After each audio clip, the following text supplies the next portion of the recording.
Sementara itu, Saudara, Bank Indonesia memutuskan untuk mempertahankan BI 7-day reverse repo rate sebesar 3,5%. Nah, di saat yang sama, BI juga terus mendorong digitalisasi keuangan.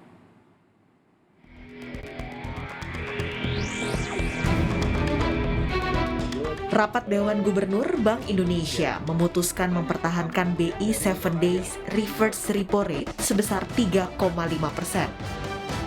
Rapat Dewan Gubernur Bank Indonesia pada tanggal 18 dan 19 Agustus 2021 memutuskan untuk mempertahankan BI 7-day reverse repo rate sebesar 3,5%. Demikian juga suku bunga deposit facility tetap sebesar 2,75% dan suku bunga lending facility tetap sebesar 4,25%. Keputusan ini sejalan dengan perlunya menjaga stabilitas nilai tukar dan sistem keuangan di tengah perkiraan inflasi yang rendah dan juga upaya untuk mendukung pemulihan ekonomi. Untuk mendukung upaya pemulihan ekonomi Indonesia di tengah pandemi, Bank Indonesia juga tetap berkoordinasi dengan pemerintah dan Komite Stabilitas Sistem Keuangan.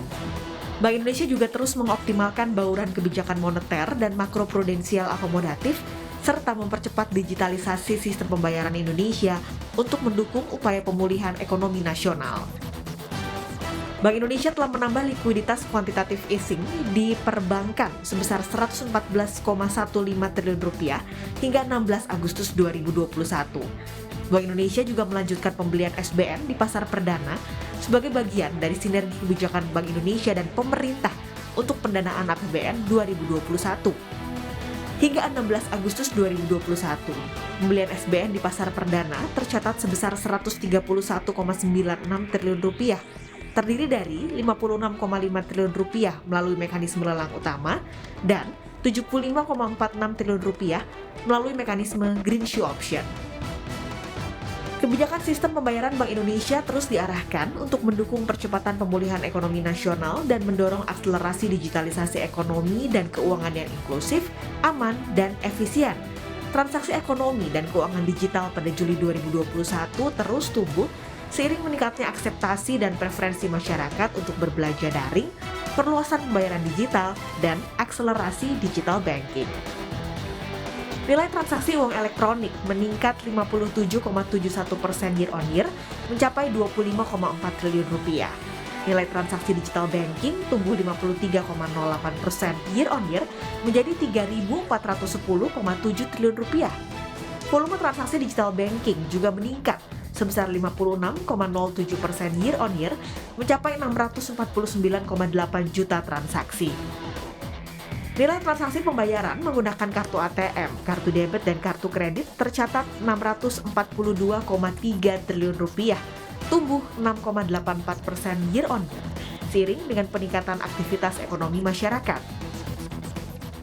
Bank Indonesia akan terus mendorong peningkatan transaksi non-tunai termasuk perluasan merchant credit serta berkoordinasi dengan kementerian, lembaga, dan penyedia jasa pembayaran untuk mengakselerasi pengembangan ekosistem ekonomi keuangan digital. Di sisi tunai, uang kartal yang diedarkan pada Juli 2021 mencapai Rp852,9 triliun, meningkat 11,82% year on year. Bank Indonesia terus memperkuat sistem distribusi yang efektif dan aman di tengah pembatasan kegiatan masyarakat untuk menjamin ketersediaan dan kecukupan uang kartal di masyarakat. Untuk menjaga kelancaran dan keandalan sistem pembayaran serta mendukung program pemerintah, Bank Indonesia akan menguji coba digitalisasi bantuan sosial dan program elektronifikasi transaksi pemerintah.